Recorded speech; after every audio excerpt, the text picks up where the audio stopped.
Сьогодні наш предстоятель Української православної церкви, блаженніший митрополит Онуфрій, іменинник. Сьогодні в Києво-Печерській лаврі, де і вчора, маса людей, священників, єпископів, митрополитів прийшли співслужити із нашим іменинником. Ми молимо Бога, щоб Господь поміг бути у здраві довгоденстві нашому предстоятелю. Ми молимося за його мудрость, щоб Бог одарив його дарами духовними, потрібними саме в цей час сложний. Ми знаємо, яку треба мати гігантську силу благодаті Божої, щоб в цей тяжкий час удержати корабель церкви від розрушення, від десь upливання не в ту сторону. Ми віримо, що би це не стало, фінішом буде побіда православної церкви, і стойкость наших людей буде мати повний красний результат. Наша задача – не боятися нікого, і нікому не угрожати. Якщо нам угрожають, причому угрожають крайне, ми на то дивимося не то, що не з непереживанням, а навіть молимося за них, Боже. Що ж вони такі невідповідальні? Вони ведь не знають, всякий, хто угрожає церкві, церковним людям, зачастую і 3 кроки не зробить, і вже упаде.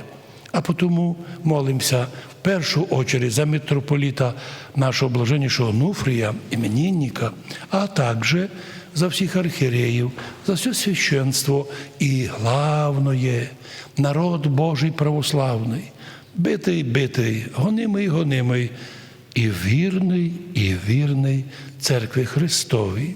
Недаром святі отці старих часів казали, що в останні времена буде розхоложність у вірі.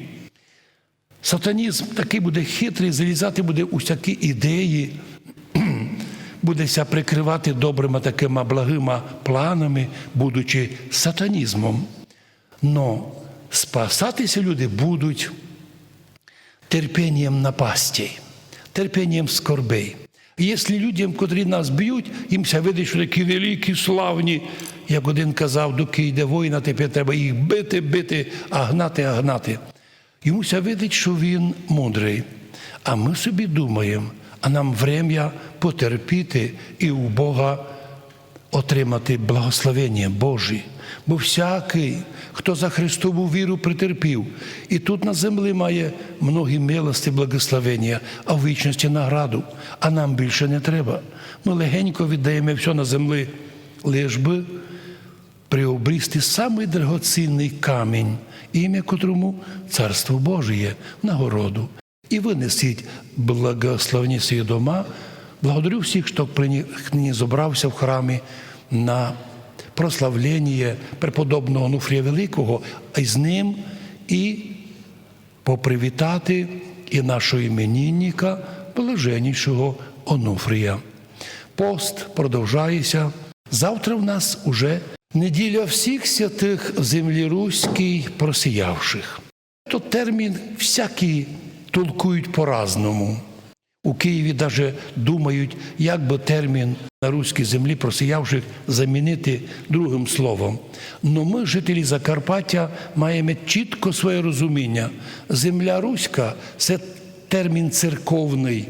Вона починається від Попрада, то современна Пряшівщина і західна частина від гор, до Аляски. Тут формат і іменується нами Руська земля.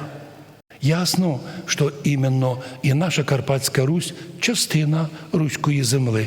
І це церковні терміни, не юридичні, не якісь там другі, а церковні. І якщо навіть уніати до 45-го року ніколи не називали себе інакше, як Руська церква, а вони були руські, а Руська церква, Руська земля, то ті терміни залишилися у нас. Правда, у них вони тепер утрачені, а ми держимося старого. Ми знаємо, що це ім'я дорого стоїло нашим людям, котрі пострадали за це ім'я і від ізбієння, гоніння від австрійців, Австро-Мадярської імперії терпіли. І наконець, ведь за те, що вони були руської віри, і то були православні уніати, в'єднако називалися руська віра. Вони многі, около 100 тисяч людей, пострадали у концлагерях австрійських Талергов і Терезін. Терезін тепер на території Чехії, але тоді була Австро-Мадярщина. І як давили наших. Після смерті старого цісаря Австро-Венгрії новий імператор об'явив, що вже відпущають оставшихся неумерших русинов із концлагерів домів.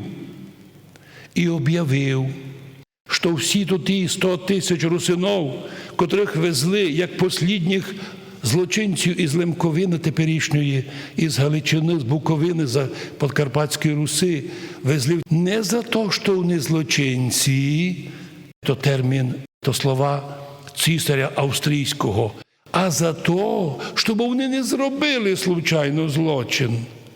То, що вони загнали людей під відкрите небо, без всяких бараків, люди вмирали від голода, жажди, холода. Дотепер Австрія носить печать, чорну печать нерозкаяності. І ми віримо, що доки вони не розкають, і доки не признають свій гріх, доти не буде в них діла.